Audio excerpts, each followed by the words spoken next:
Hey folks, McNeil here. It's been a little while. I know I've kind of fallen off the bandwagon of the uploading schedule for Phoenix Wright. I really need to get back to editing that at some point soon, because me and Fatman did in fact finish the game. Just want to put that out there. But I want to explain to you briefly about what I'm kind of doing with my Fixing RWBY series and kind of how it's going to be structured going forward. You might have noticed I sounded a little less consistent in the last video, at least in terms of my inflection and my delivery of a lot of certain lines. And that's because I was trying something new. I've gotten some comments that people like me talking more earnestly to the camera more, talking more on the fly. And I tried to kind of fuse that with my traditional review style, or at least the one that I was coming to really appreciate and understand, the one that I was really trying to form. And I didn't really necessarily like the results, so I'm probably going to go back to my traditional form of review style, where it's much more strictly scripted instead of just having bullet points and then I kind of elaborate on them on the fly. That said, though, that's not going to be that I'm not going to talk more candidly. That's what these videos are for. What you're seeing now is going to be part of like a secondary facet of my Fixing RWBY videos. The entire idea behind it is that I want to be able to react to everyone's comments. I want to be able to comment back on them. Quiet, Jax. There's a cat outside my door. I want to be able to react to everyone's ideas and opinions on my work. I don't want this to just be a I'm right, you're wrong, this is how it's going to be type mentality. I want to listen to feedback and try to adapt to it. And I said that as much in the last video, but I don't know if people really understood how I intended to take it. So the more casual and fluid part of these examinations and reviews are going to be me responding to your comments here on YouTube. And hopefully from that we can all create some kind of consensus or consistent worldview going forward, or at least I can explain myself when it comes to certain ideas and principles or things I might not have mentioned, because there are a couple of things here that are mentioned that I either forgot or I just simply didn't address because I thought it was implicit. So there's that. And also I wanted to briefly address why I'm doing this in the first place. And in many ways, Fixing RWBY is going to be my review of RWBY. I mean, I still have my reactions and what I'm on the fly. But I wanted to just kind of sit down and solidify my position on it for all the people that are coming out of the woodwork saying that I just hate RWBY, that I despise RWBY. And I wanted to, especially because a lot of them are accusing me because of my association with FamtanFalling. Many of you know I'm actually a close friend with FamtanFalling. We bonded over our mutual distaste with how RWBY was being handled. And yes, in my reaction, in those reaction videos that we have for the different episodes, I have a very vehement personality. And I do play up a lot of my complaints for show. I actually have fun doing that, so it's not necessarily a play up so much as it is just me wanting to have fun with everything I see. But I don't necessarily have a true hatred for RWBY. I have a great deep adoration for RWBY. It helped me through a very dark time in my life. So I can't possibly actually hate this show, but I can be disappointed when it's not being handled well. And that's why I'm doing Fixing RWBY. Very much so that Fatman is an expert at taking things and tearing them down bit by bit. He's very smart about that, but he has a very acrid sense of humor about it. So his involves a lot of jibes and complaints directly towards the writers themselves. And while I don't necessarily see anything wrong with it on a personal level, I can understand how a lot of people are off-put by it. What I'm trying to do with my review series, this Fixing RWBY series, is, in a way, do the opposite. Deconstruct RWBY by reconstructing it. By showing what it could be, you will better understand why Fatman and I are disappointed with it. And that's not to say that what I'm going to be putting up here is necessarily what Fatman agrees with, but generally I run my ideas through him and he's happier with the quality. And I'm happier with the quality. I want to show what I, at least, can idealize as RWBY, what I think RWBY can be, and hopefully from that you guys can come to understand, those who aren't necessarily as critical as RWBY as I am, can come to understand my frustrations with the series. And through that, I hope we come together as a community. I don't want this constant back and forth of rage and vitriol. I want people to be constructive towards the series, to acknowledge where it has faults, and acknowledge where it has good things. I want people to understand where the good ideas are and where the bad ones are, and I want us all to come together and try to find and sort out which is which. So that's why I encourage people to leave things in the comments, even if it's hurtful to me. I mean, there are some people that have said some pretty hurtful things towards me, especially because just general association with FamtanFalling. And I wanted to address that. I wanted to get it out of the way. I leave up those comments because it's a reminder that I am not done doing my job yet. It's not until everyone can be peaceful and kind and calm and understanding during these discussions will I have actually succeeded, which means my work will most likely never be done, because as human nature has proven, people are unsatiable. Now, with all that preamble out of the way, let's get into your comments, because I know that's what a lot of you are here for. I'm not really sure how long this video is going to end up being. It's not going to have any real flash or pompous to them. It's literally going to be me reading these things out loud and attempting to articulate my thoughts on it as best as possible. So if you don't find that very interesting, go ahead, turn it off. But please, I encourage you to stay, especially if you had questions or concerns about different aspects of my Fixing RWBY video. So let's get into it. Alright, so right off the bat, one of the bigger things that popped up was about the Great War and about the Faunus and the fact that I didn't really necessarily cover them. And in all honesty, it's because we really don't know all that much about these events. I mean, we do have some detailing from A World of Remnant, but it's a lot of vague stuff. However, since people have asked me about it and commented how I haven't really analyzed either of those aspects, or even the kingdoms, I haven't touched on those at all, I've decided that I'm actually going to be adding a new section to the series. I was originally going to jump right from the lore into Volume 1. But, just like initially, where I was going to jump right into Volume 1, but then added the lore, I'm going to now add the history of Remnant as one of my Fixing RWBY videos. So that'll be the next up on the docket, is me fixing things about the Faunus, making sure that's consistent, making sure the kingdoms are consistent, making sure that the Great War is consistent in any other previous war. I'm going to try and sort all that out. I'm not sure how long that's going to take, but I'm going to try. There was a lot of comments about how my aura thing reflected DBZ power levels, and I don't necessarily think that's the case, especially considering that DBZ was kind of all about brute force. I mean, there were a couple of characters that had cool techniques and stuff, but ultimately a lot of the fights really just come down to punch a guy a lot and then laser blast him. At least that's from what I recollect and from what I remember from DBZ Abridged. From what I've seen from DBZ Abridged, my memories aren't all that too far off. That said, aura would be much more of a tactical idea, and that's why it's important to keep dust. There was a complaint about dust being kind of pointless in the setting, and I like to argue against that, because the entire idea behind all these conflicting and mixing elements, not conflicting in the sense that they're conflicting story-wise, but conflicting power level-wise, is that it allows for a wide variety of different avenues for combat.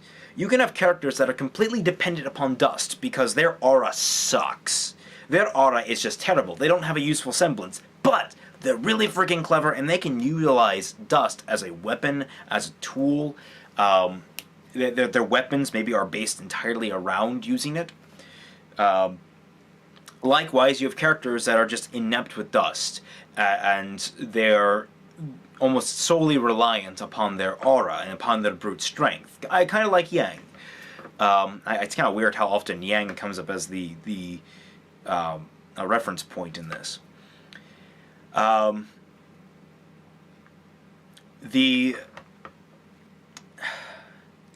it comes to like semblance and stuff. Some people might not have the most useful semblance, so they have to get by with being creative with it.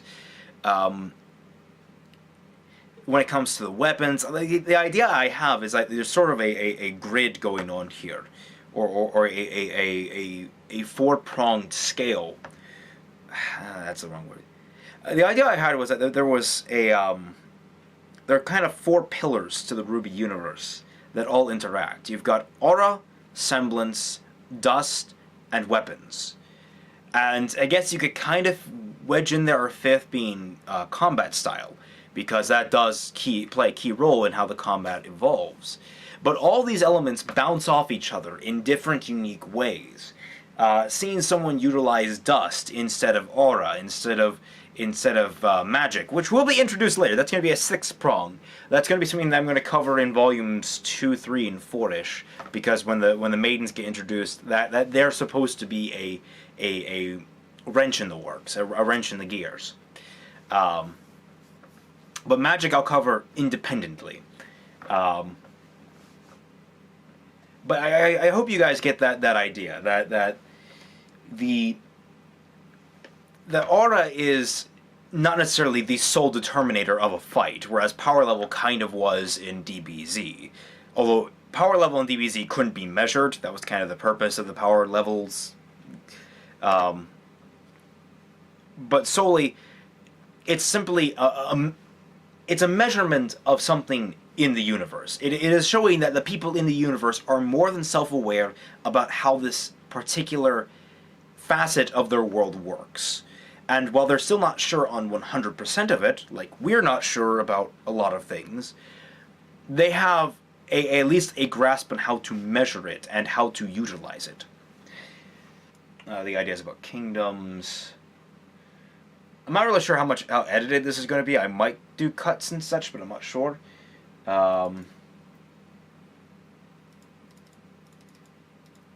People like suggesting new class ideas like geography, which I would argue is kind of part of survival. I think that would be pretty useful in a survival class.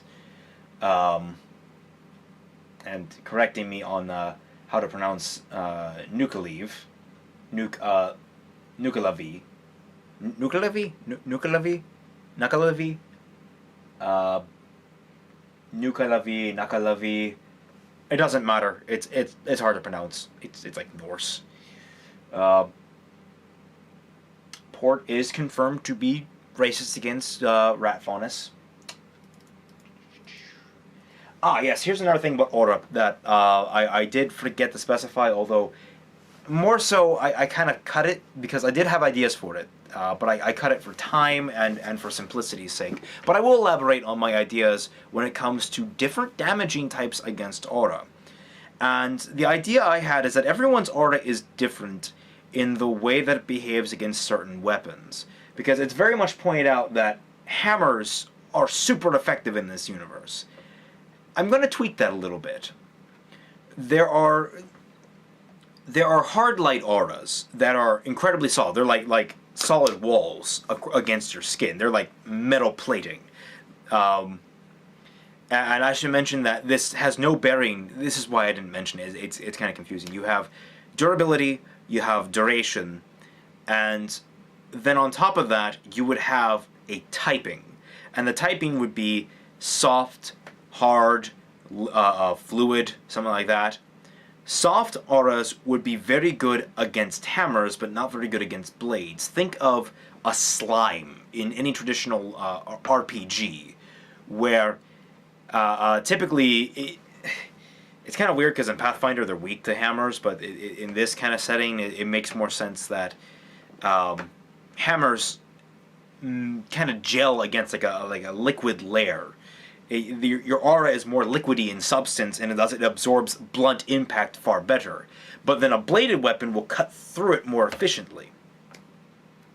And on the reverse end, you have something that's more like a hard light shielding, that bladed weapons just kind of glance off, but a hammer does more actual impact to and actually punches through it much easier. And you have some auras that are kind of in between, that are kind of middling in both regards, but also means they're pretty well defended against both. It's a nice middle ground. But in that regard, they're nicely defended against both of those, hammer and blades, but not so much against piercing. Piercing weapons like bullets and such, they're weaker against, and they're more vulnerable to. So that was kind of the idea I was going to ingrain into the review, but I thought it was going to make it way too complex. The aura segment itself was already the longest in the entire video, and I didn't want to stretch that out even more, because I didn't want to risk losing people. But you cannot understand where... I did think about this. I did actually have that, and it's one of those things, again, that it's something that the writer would just have to keep in mind. It wouldn't necessarily be something that's spelled out to the viewer. Maybe it would be visually described to the viewer. Like you could see the different types of aura. One of them being more wavy, one of them being much harder and solid. That's the kind of thought process that goes behind that. Okay, so there's a note about how the Grimm just can't work with the negative emotion seeking, and to some degree I can acknowledge that's true. That's why I tried to lessen its impact on the Grimm themselves, because it's not necessarily that it would evolve out of people. You can't evolve away negative emotion necessarily. Human beings, we need negative emotions. People don't like them, but we need them to survive. They are a remnant of danger indicators, and we still need those. Especially when there's a horrible monster chasing after us. It's not like we're going to be happy when that's happening. And it's not necessarily like the Grimm are solely driven by that indicator. They still have eyes, they still have ears, they still behave like animals seeking prey. So it's not just the indicator. It's not just the negative emotion indicator that drives them. They're driven by something else. They're driven to consume humanity. They're driven to kill humanity. But the negative emotion indicator is just something that helps them fine-tune location. That's why I said I equate it with a fox. A fox is still a pretty deadly predator, even without its ability to use magnetic poles to chase their prey. But it just helps them. It helps them along the way. So it makes them more of a threat, but it downplays the importance of the negative emotion-seeking element in the development of human history. So I hope you understand where I'm coming from in that regard. That was from Kanza, so, or Kanasa. So I hope that answers your question. CCT, the CCT, there's some comments regarding that. Look, Borg, you posted a freaking wall here of your ideas. Scrap the negative emotion and stuff from the Grimm. Aura, dividing the 4 types. That's a pretty interesting way to do it. A little more confusing than mine, especially since it's a text wall. Talking to fish? I'm embarrassed to say I didn't read this one as thoroughly as I wished I did. You have some interesting ideas. For all those who... Locutus Borg, 2 weeks ago, from this posting of this video, posted a pretty lengthy comment. It's probably 3rd or 4th one, maybe like 6th one at most. Check it out. It's pretty interesting stuff. Here's an interesting idea of how would you play with semblances if a personality changes, since the semblance seems to reflect the personality.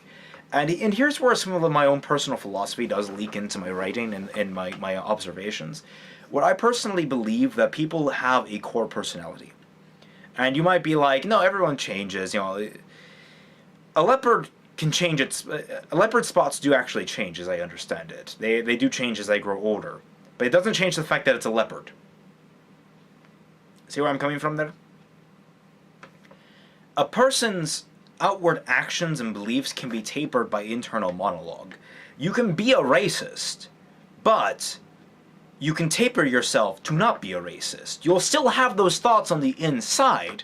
They'll just be better controlled and manipulated by your superego. You will be able to better control yourself. You're not going to act like a complete asshole to people that aren't your own race. but they're still going to have those thoughts and the desires. So your underlying personality hasn't necessarily changed, but your control over it has. So that's where I'm kind of coming from in this angle, is that people don't necessarily change, but the way they present themselves does. It's the persona conundrum. People do have a... Do people have a core to them, or do people have multiple masks they just switch between, and those masks have personalities of themselves? I'm going with... When it comes to RWBY and aura and semblance, I'm going with the fact that people have a core personality that does not change, that is responsible for how their semblance is portrayed. So no trauma, no whatever is going to necessarily change their semblance, but it might change how they utilize their semblance. They might adapt new ways to have them. For example, Blake, FamtanFalling pointed out that in the very opening fight of Volume 3, Blake, who primarily has a defensive semblance, used it very well in an offensive way, showing that she herself has become more outgoing and being more willing to take the initiative. So it's the same semblance, but used in a new way. So that's the kind of angle I'm coming from, so I hope you understand that.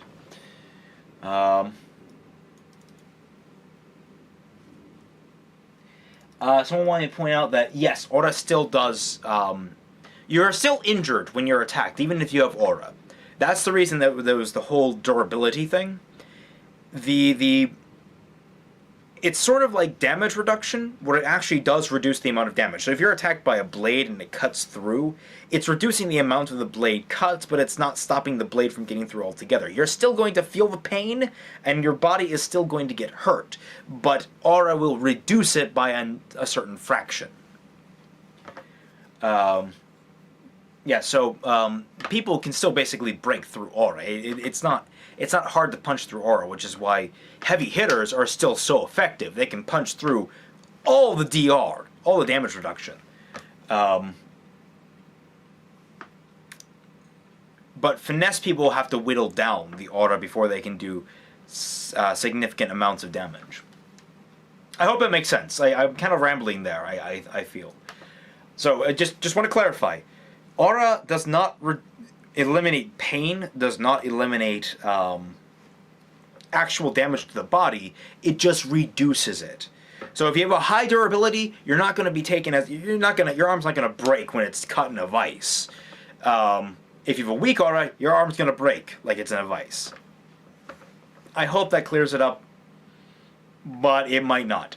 I'll try. If people still ask questions, I'll try to clarify it in the comments.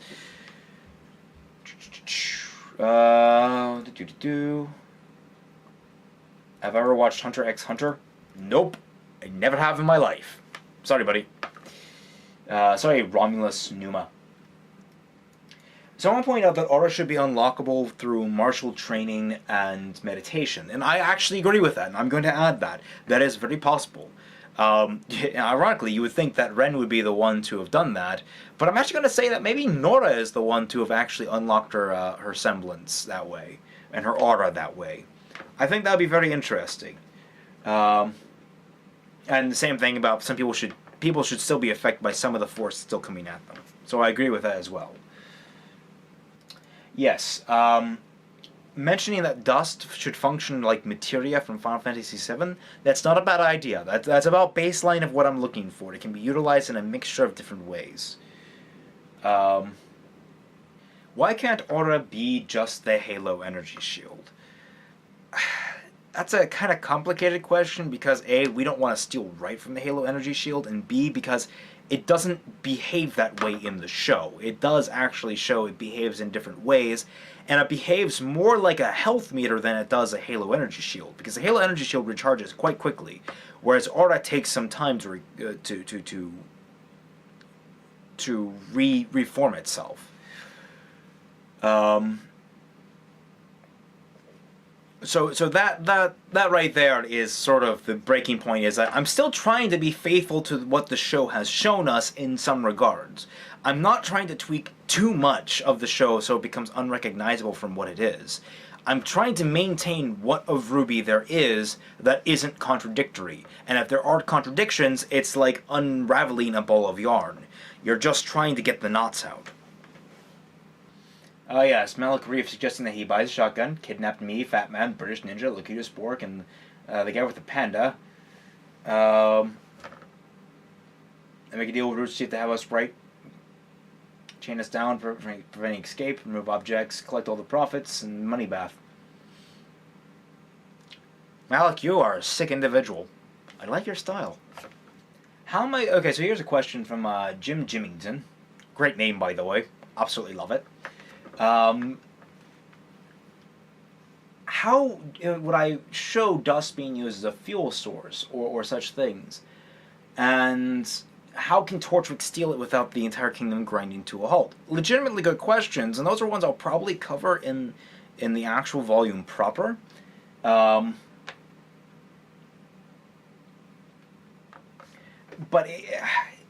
I haven't actually solidified a lot of the rules of how dust operates in combat and in universe yet, other than the broad scope of things. Again, this whole retrospective reconstruction isn't going to be getting into a lot of specifics.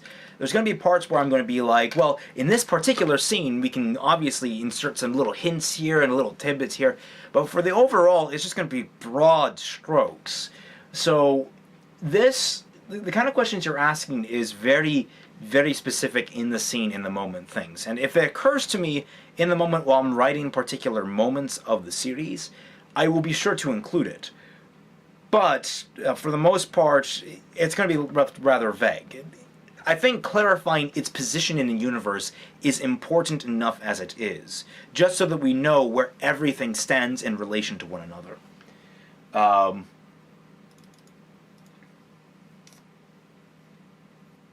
Although it makes a good point that no one in the show has ever infused dust into their body, and while Cinder has infused it into her clothes, which is a cool idea, and I certainly appreciate that kind of creativity, I do look forward to hopefully seeing someone infuse themselves with it. If not, I will personally involve a new character, or maybe an old character, in infusing dust with themselves to utilize it. I would totally love to see that done, because I think it's a really cool idea. It's just a shame it hasn't been done yet, at least as far as we're aware. Here's one. The idea of a passive semblance. Now, I didn't bring it up because I thought it was kind of self-explanatory with the idea of uniqueness when it comes to the elements of a semblance. I think that the idea of a passive semblance, I mean, Yang's technically is a passive semblance when you think about it. I mean, she can activate it, but when it's building up its charge, I don't think she needs to focus necessarily. She just needs to get hit a lot. So in a way, hers is both passive and active. But the idea of a passive semblance, which kind of like Crow's, where it's bad luck, which, by the way, I'm totally retconning that because that is so much bullshit. That is so much bullshit, and it's totally an ass pull for the writers to just throw bad shit at RWBY unannounced. But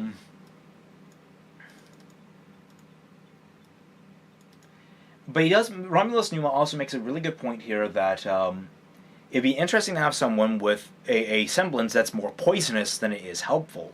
Something that would make them curse having a semblance in the first place. And I think that's rather fascinating. It would be a really cool character trait. And I'm not out... I think that perfectly works well within the rules of what I've established. And so just know that passive semblances are in fact a thing. People do have ones that just activate naturally. Maybe someone just is good at keeping themselves warm in the summer. Or, not sorry, warm in the winter. I guess summer in the South Pole. But yes, that is... that's well within the constraints of the universe that I'm rebuilding here. The guy with internets commented that it's silly how strict it is for fighters to train as huntsmen. And why can't it be more like a license? And you make a good point. I actually agree with that. That huntsmen typically go through a huntsman school or a series of huntsman schools before getting their license to become huntsmen. But any average Joe, so long as they pass some kind of aptitude test, both physical and mental, I think can prove themselves rather adequate hunters. So I like that idea. So we'll keep it. Hunters can, and rarely, but are, conscripted out of the general population when they're adequate enough and they can serve the role. So hunter is a license, not necessarily a degree. Savvy? Maybe Salem semblances that create Grimm. That's not a bad idea. I mean, I was going on the idea that she was a Grimm that evolved into being humanoid and being conscious, but you kind of got a good idea there. And also with the idea of a negative semblance, I don't know if that would work. But that was from Mellow Baton, and that's a good idea with Salem. It's a possibility. I probably won't go forward with it in my personal reconstruction, but it's a good idea nonetheless.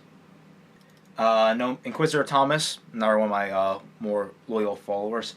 No mention of how to improve phonics and their lore making it sense. Like that sentence. Again, that's probably going to be in the next video. I'm probably going to cover that in another video all on its own.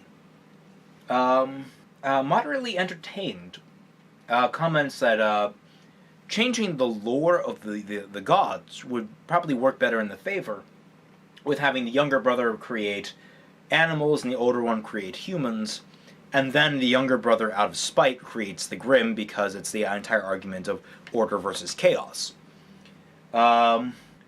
He creates this very interesting new lore, and I can't necessarily go into it, but I'll just say I will be referencing back to this, possibly when I'm getting into the religion of the series. Because I think you've created an interesting creation narrative here. A very interesting one. I'll definitely look back on this for the future videos. Janelle Boland has some really good suggestions. We're putting things in the background quietly to play up things going to be happening later, like Maiden-related artwork at Beacon, to kind of foreshadow certain things that are going to show up in the show.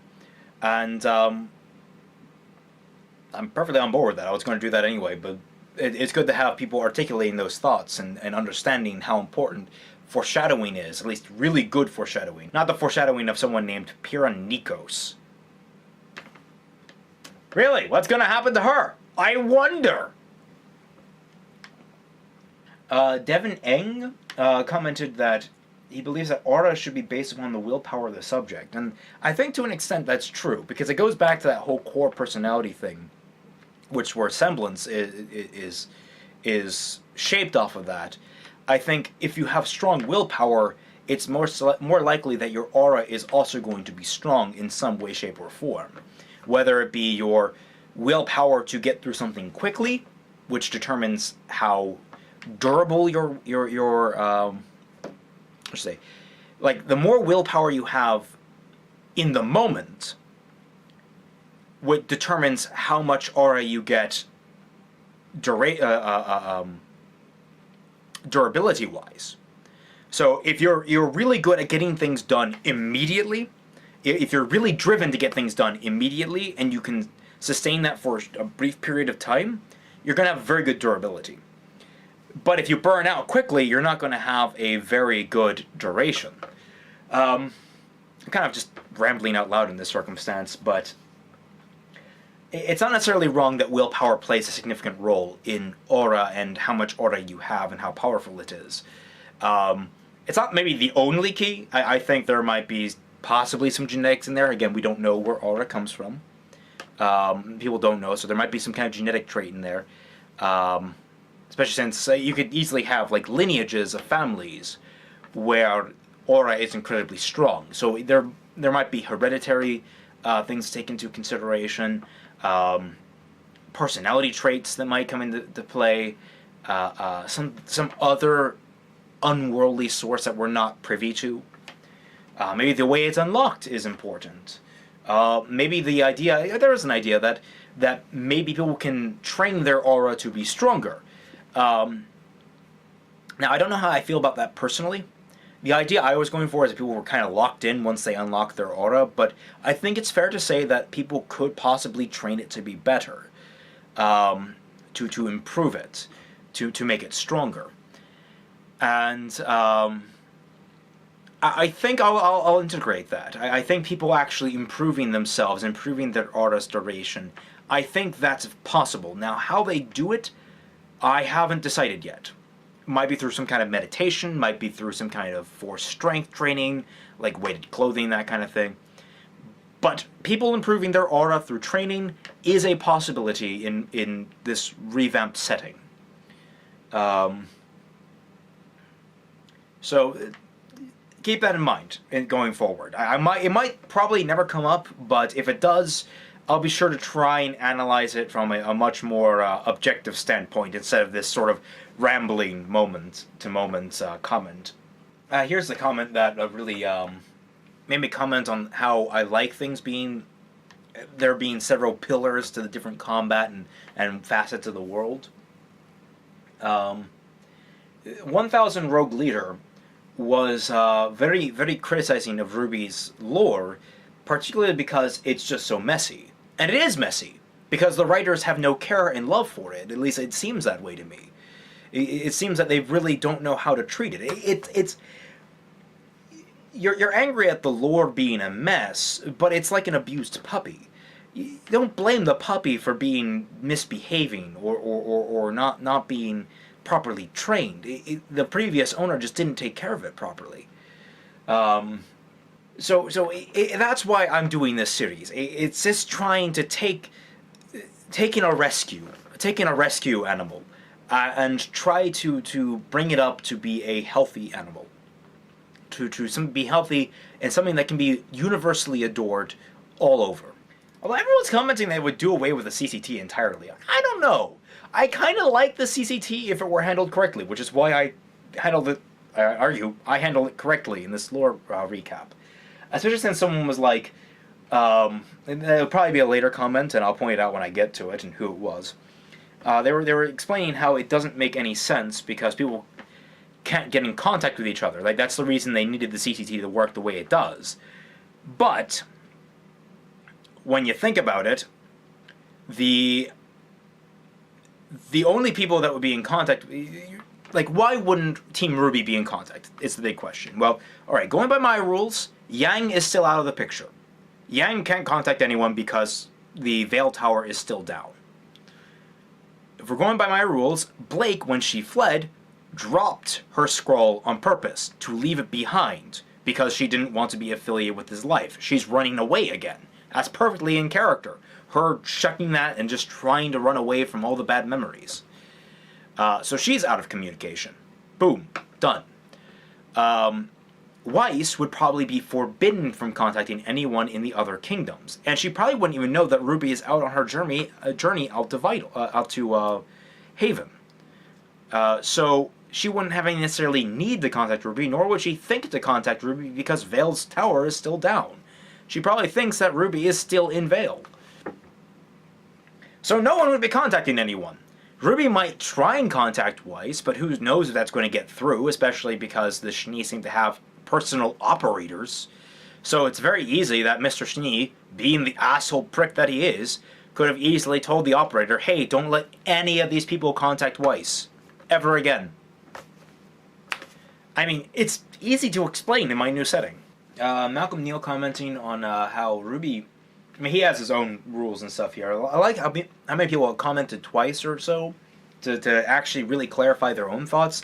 I think that's really healthy. He has some interesting thoughts on semblance and aura and how they all interact. And I don't necessarily know if I agree with it. I haven't really looked into it. I'm sorry, Malcolm. I'll have to look into it later when I'm writing down things. But no, I've seen it. I've definitely seen your own thoughts on aura semblance parameter and statistics. But I'll have to look into that later, because right now my mind is starting to melt from all these comments. But you did comment that how you think that RWBY has a lot of the same issues as Sword Art Online, and to a large degree, yes, that is the case. RWBY suffers from a lack of forethought. That is probably the key of its writing failings. And I've said this before, I said it before in the same video. The writers simply didn't think far enough ahead to how these rules would operate in a real-world setting. So, yes. Rule of Cool with Reki Kawahara. You know, if Monty Miles Gray and, let's see, I guess it was Miles Carey and Reki Kawahara wrote a script together, it might actually end the world. Aaron KTJ says, I'd be interested in seeing a full series of this. You do realize there's a part 1 in the title? There's going to be an entire series on this. You don't have to express your interest, it's already happening. Just say, I'm interested in this series. What else did you say on this? I'm a fan of RWBY and want to see it improve. A lot of the gripes I'm hearing are largely due to the vagueness of the info and how it's delivered, so RT can stand to gain a lot to salvage just from the tighter approach to the writing.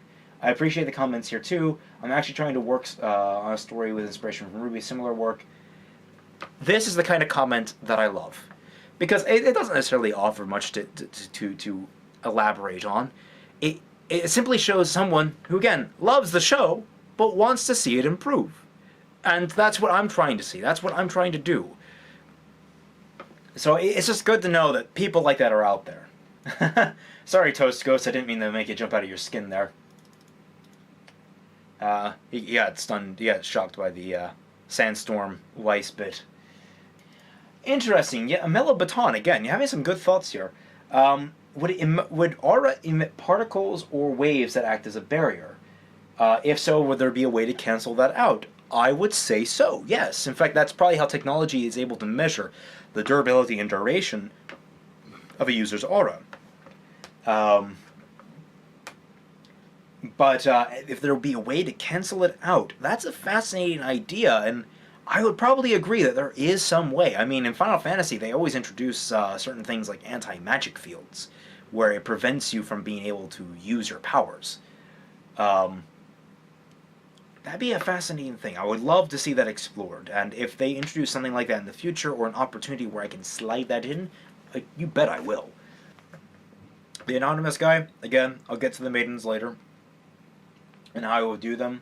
Though I don't think they would work better as, say, Stones of Power.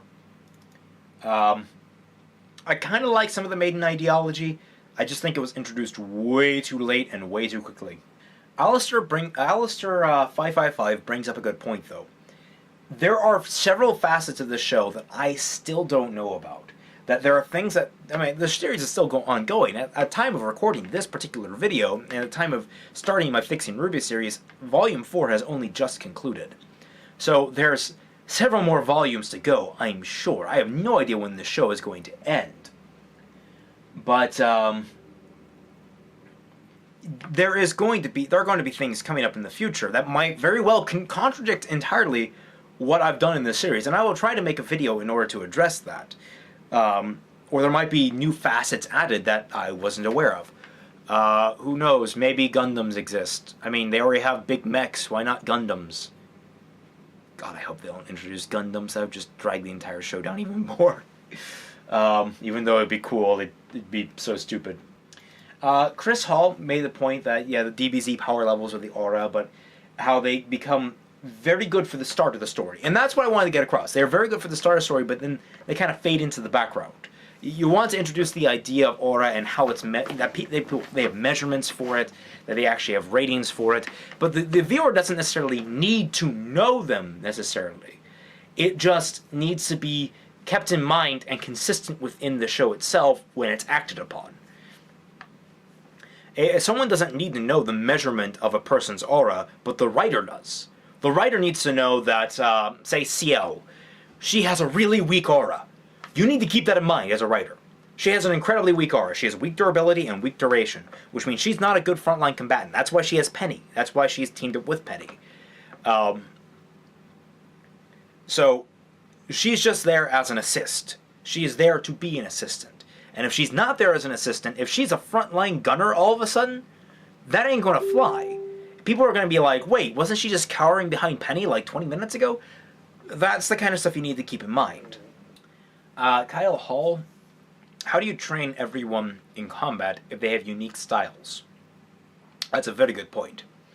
I imagine it's a lot of practical. A lot of practical on the hands-on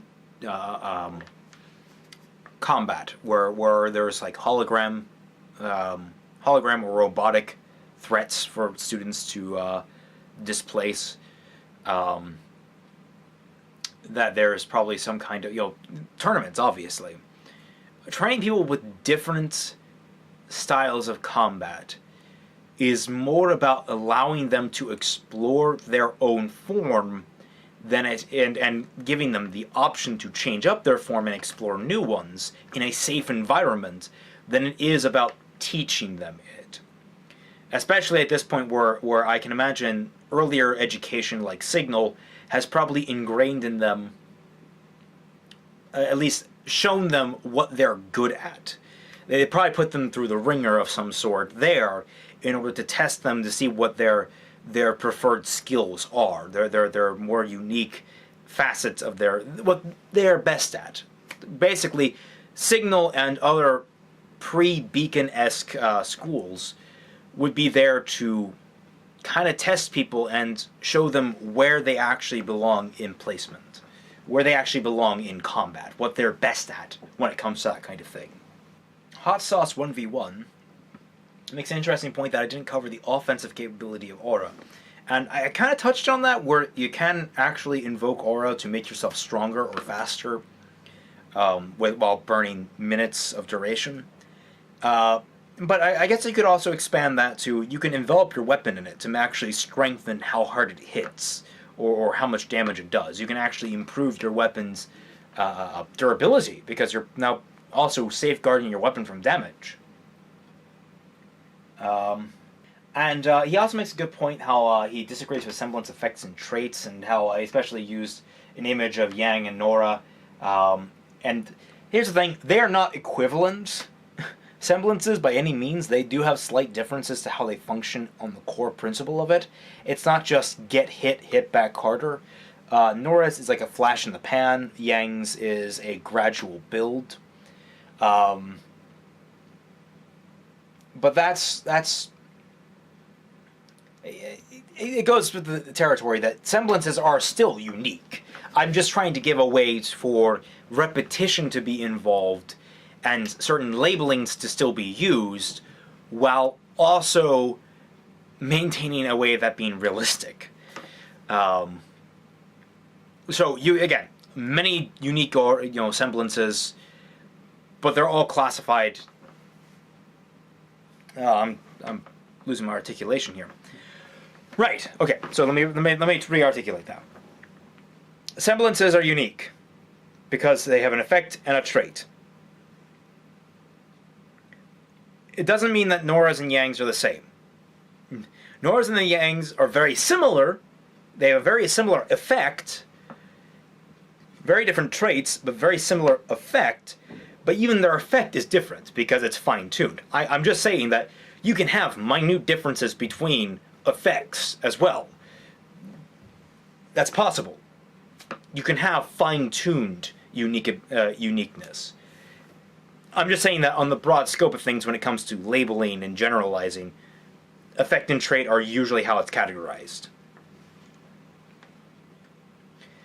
Courses, and he even divided these up by years. More courses for the students to study: World History, Grim Studies, Combat Part 1, Survival, Huntsman, Rule and Regulation, Psychology, Sociology, blah, blah, blah, blah, blah. He suggested that going through those, and that's not a bad idea. I'll probably get more into that in Volume 1 when students are actually taking classes. But yeah, I'm actually thinking about that as well. I'm actually thinking about what classes Ruby and the crew would actually have. Um, Coolin 74 was the one that made the comment about the CCT and how RWBY shouldn't be able to communicate with one another, and I've already explained how I fix that in my setting. Um, but you're making some good criticism. You're making some good points about how the towers going down is supposed to be an intimidation tactic, so none of the other kingdoms can attack each other. That's very good. Um, that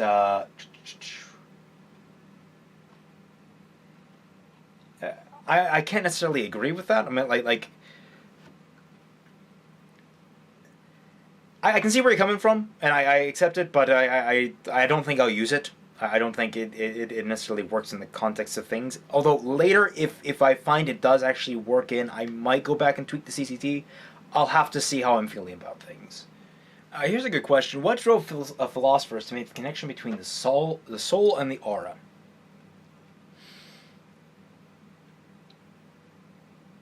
We don't know where it comes from. I mean, it's one of those thoughts that kind of stuck in to the cultural consciousness.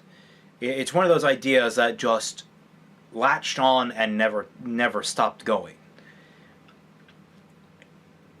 I haven't necessarily thought it through all the way. I like the idea of aura and soul being linked, or at least somewhat connected conceptually.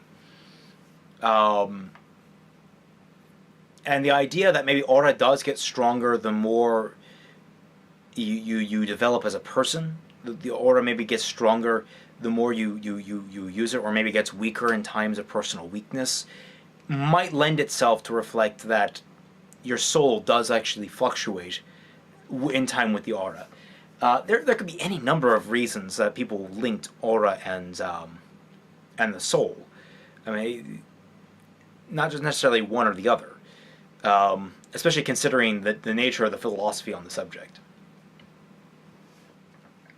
Let's see.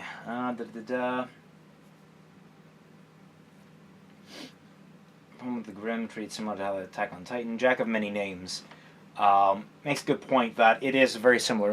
I actually don't like Attack on Titan. I never really enjoyed it, and I really, after watching 2 seasons of The Walking Dead, it really turned me off. Really dark, grim, gritty shows and series.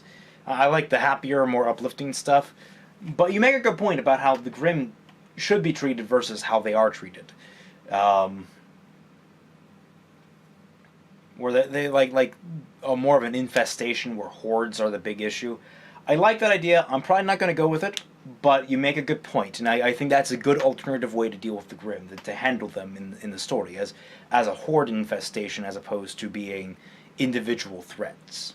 Although there will be Grimm hordes, because Grimm hordes are still horrifying. It's just now that each one is a legitimate threat on its own, it makes it even worse. Scott Hayden. You don't really need to fix the lore. Sure, there are a few minor discrepancies, but nothing that can't be overlooked. You see, this is where the whole personal preference thing comes down. There are a lot of people, I mean, a majority of people, probably at least 60%, if not higher, it would most likely be higher, probably about 70 or 80 even, that really don't care about the quality of the show. That really don't care about the inconsistencies in the lore or the story. And, that's fine, but really, when someone loves something and you don't want the best for it, you don't want it to fix its inconsistencies, you don't want it to fix its issues, you're nothing but an enabler. And not the RWBY form of enabler, but a kind of a harmful form of enabler. You don't expect it to improve, and usually it's the loudest outcry of no, you're fine, you don't need to improve. That it lets the writers get lazy. It makes sure that the quality of the show goes down, and before you know it, you'll be watching it and the only thing you'll be liking is the flashing colors. Before you know it, the only thing that'll be keeping your interest are all these empty characters that have nothing to them. I want the show to improve. I want the show to be better. I'm sure most of the people here want to see it get better. So when you say that the lore doesn't need to be fixed, I implore you, please look deeper into it. Actually look at the lore itself and deconstruct it from a logical point of view. Push forward from where they present it and see where the show lines up with that. I appreciate the comment all the same. I'm not going to bash anyone on this. Yeah,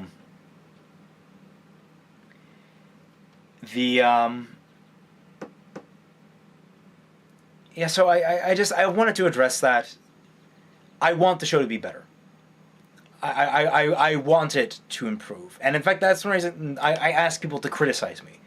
It hurts. I'm going to tell you now, it hurts to be criticized. It hurts so badly. But ultimately, when you sit down and think about it, it helps you improve. It helps you become better. And if we don't encourage each other to become better, we're not going to get anywhere in our lives. And that includes the writers of RWBY. I want Miles and Kerry to improve. I want them to get better. Now, I don't think they'll get better anytime soon, but they could always prove me wrong. And I'm always open to them proving me wrong. They've had really good moments in the past.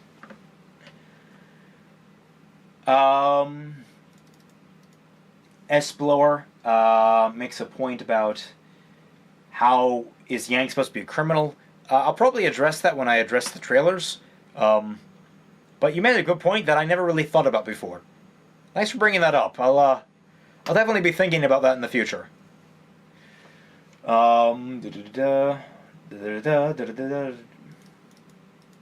Public relations class. Thank you, Relixo? Public relations class. Beautiful idea. I'll definitely include that in my list of curriculum in the future. So, kudos on you. Good work. And that appears to be the bulk sum of the comments on my video.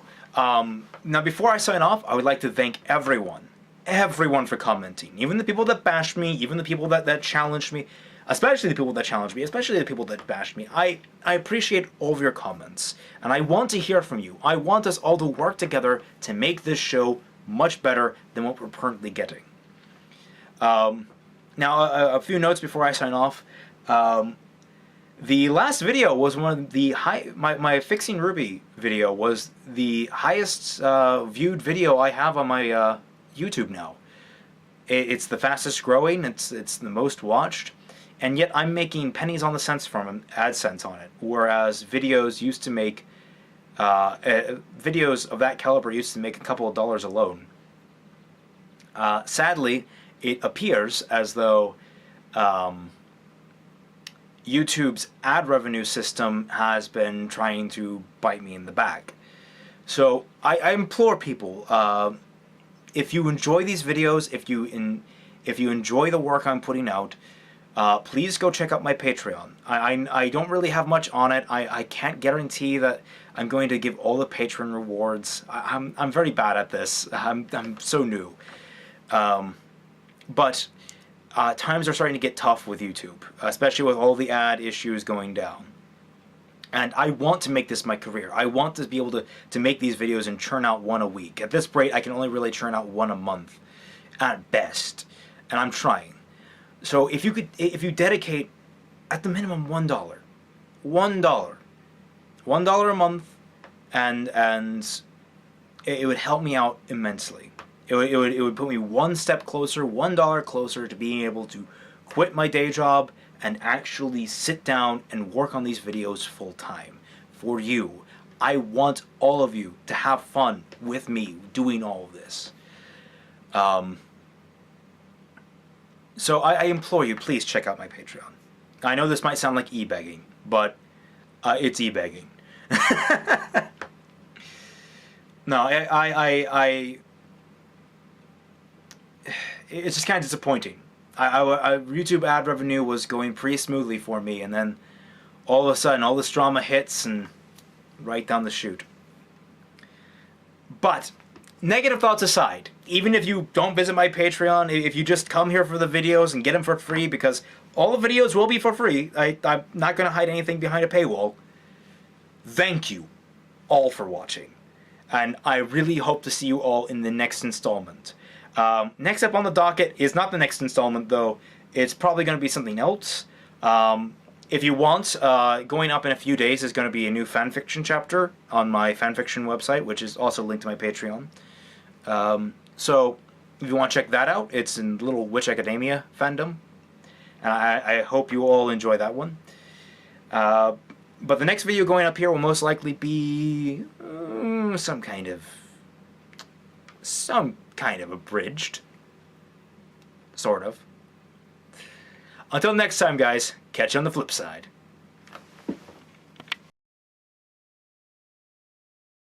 Hey there! If you liked the video, please hit that like button down below, or even leave a message in the comments. If you're interested in more content like this, check out the rest of the channel, as well as our Facebook page and my Twitter handle.